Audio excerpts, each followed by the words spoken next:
Here are 3 tips on managing your ego to create a more peaceful and loving life. First, stop taking things personally. The ego loves to get offended. It loves to feel wounded and it thrives on pain and conflict. When we choose to be offended over things, we are actively choosing to allow the ego to take hold of our lives and create more pain. In order to de-associate from this decision and make a different choice, we must recognize that love is our natural state. Humans actually want to connect and feel joy, not misery. If someone does or says something that makes you feel any negative emotion, you have 2 choices.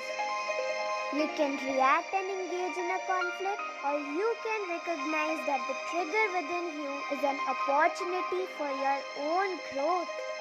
You can choose to recognize that anything negative said or done from another is likely a projection of their own ego.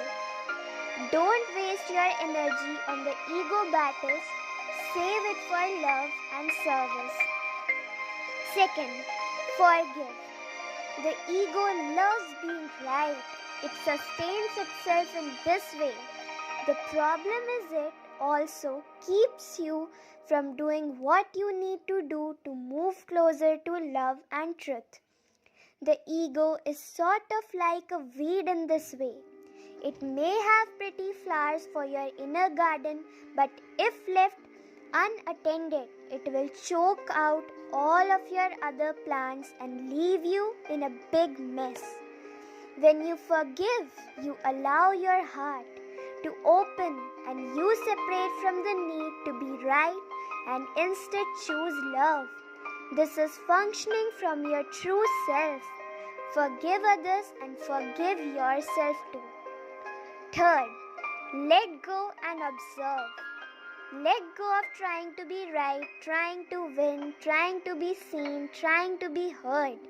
Instead, observe.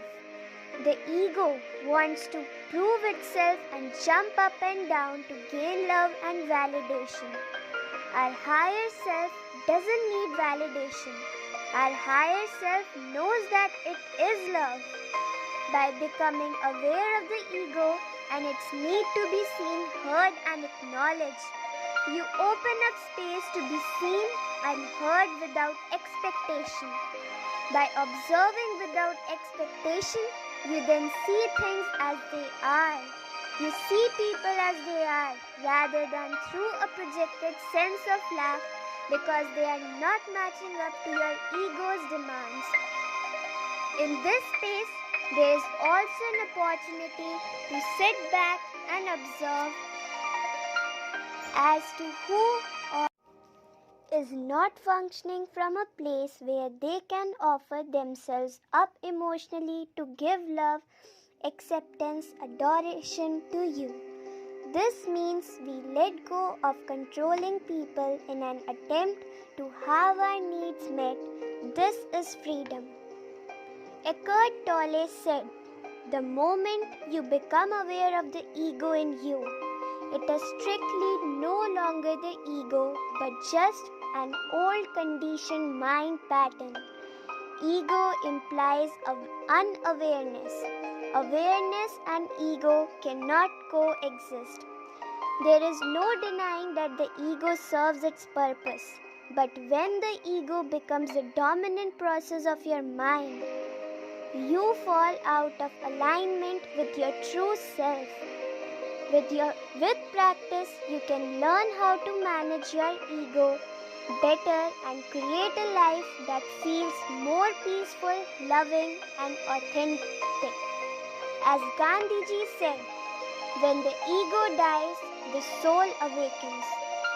Let your ego die a little more each day so your own soul can awaken and grow, so your freedom and joy can grow, so your peace can come forward.